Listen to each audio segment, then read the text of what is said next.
Is your office having a potluck event, or are your friends getting together for Friendsgiving? Or are you just having some special occasion and you're just looking for something to whip up that's easy, quick, and delicious with the flavors of the fall? I've attended many potlucks, brought many dishes, and these are some of the favorites. All right, let's go ahead and get into the kitchen. I'm gonna share that first one with you.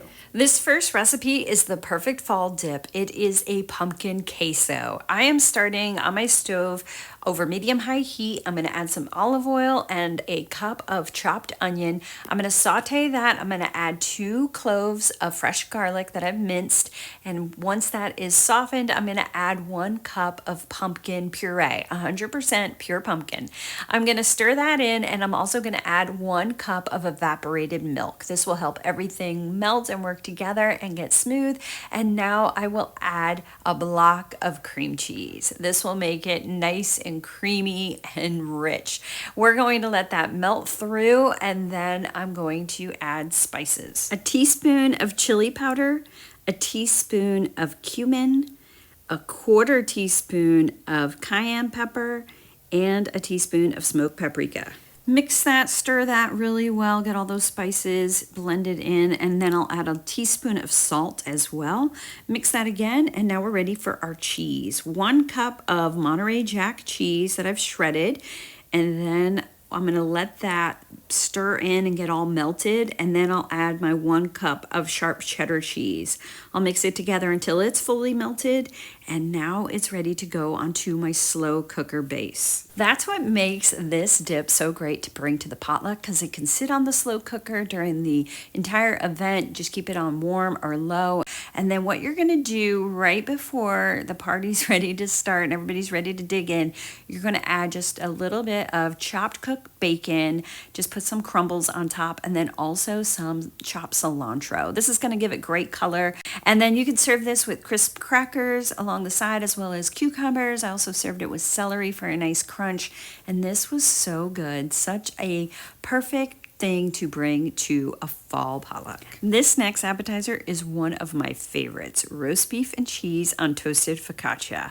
I am starting with an onion that I have thinly sliced. I saute it until it is completely caramelized and softened, and now I'm going to add to it a clove of minced garlic, and I'm also going to add fresh thyme leaves, about a tablespoon fresh thyme, and I'm going to add 3 tablespoons of white wine, or you can use white wine vinegar. I'll stir that in, and I'll let that continue to cook until all that liquid is evaporated. I'll set that to the side, and now we're ready to work with our roast beef. I got this from the deli.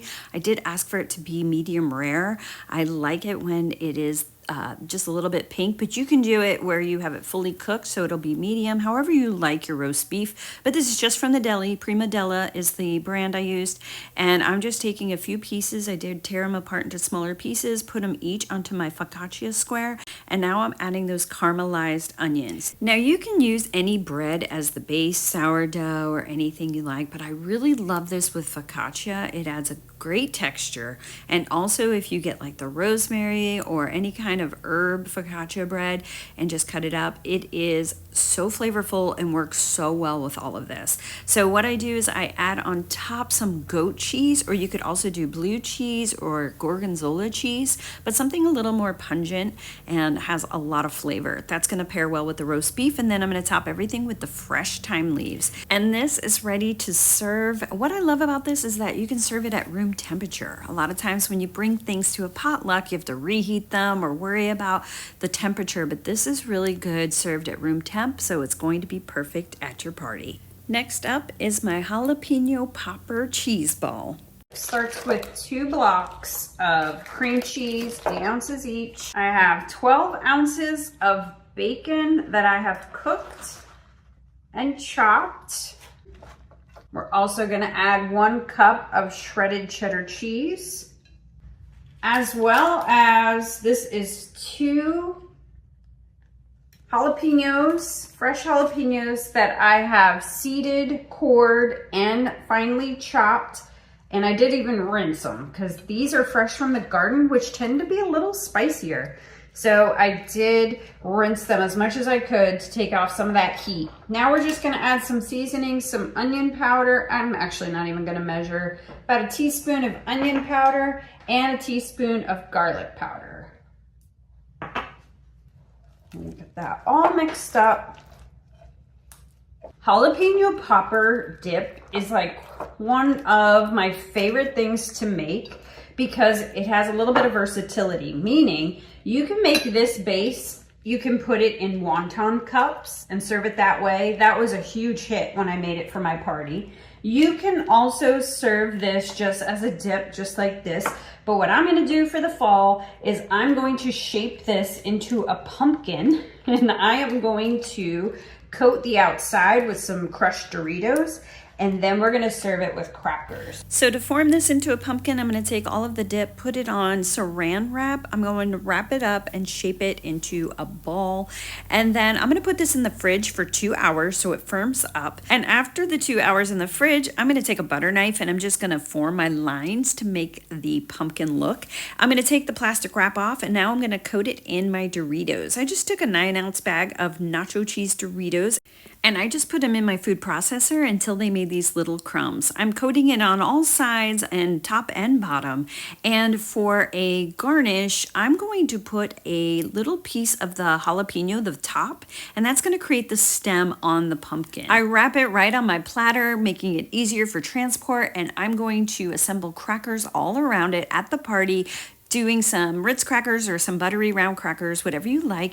And I love how this turned out. It actually turned out to be like the centerpiece of the party. Such a great appetizer. If you want to have the top dish at your next potluck, bring these meatballs. These are honey barbecue bourbon meatballs. I start with 2.5 cups of honey barbecue sauce. Any brand will do. And I'm adding 1 cup of, this brand is Elijah Craig, but you can use any bourbon. I'll add 2 tablespoons of minced garlic out of the jar, and then I'll add 2 tablespoons of Worcestershire sauce as well as 3 tablespoons of apple cider vinegar.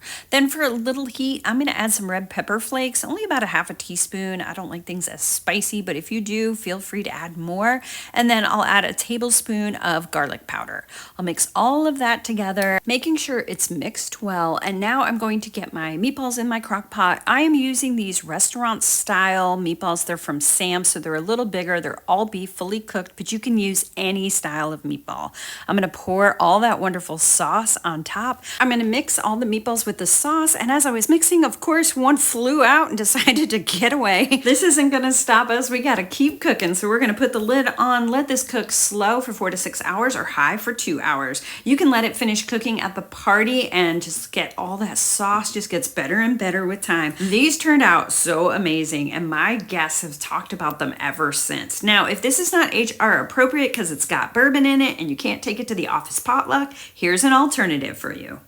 I add 1.5 cups of apple butter to my crock pot, and then I'm going to add a whole bottle of chili sauce. And to that, I'm going to add 1 to 2 tablespoons, depending on your sweetness liking. I'm going to add some maple syrup. We're going to stir all that together. We're going to get our frozen meatballs in there. Once again, any brand, any style, any type of meatball. We'll add 2. I added 2 packages. These are the smaller meatballs, so I did 2 packages. And we're going to combine all of that with the sauce, let it cook on slow for 4 to 6 hours or high for 2 to 4. And it's ready to serve. This turned out so good. It's the perfect fall meatball to give and bring to your party. The smell and taste of that apple butter with these meatballs was so, so good. I think your guests are gonna love this. If you're looking for more potluck favorites, check out this video next. And if you have a favorite, be sure to leave it in the comments. Let's share our favorites to bring to a potluck in the comment section below. Thank you so much for watching. I really appreciate it. I'll see you soon.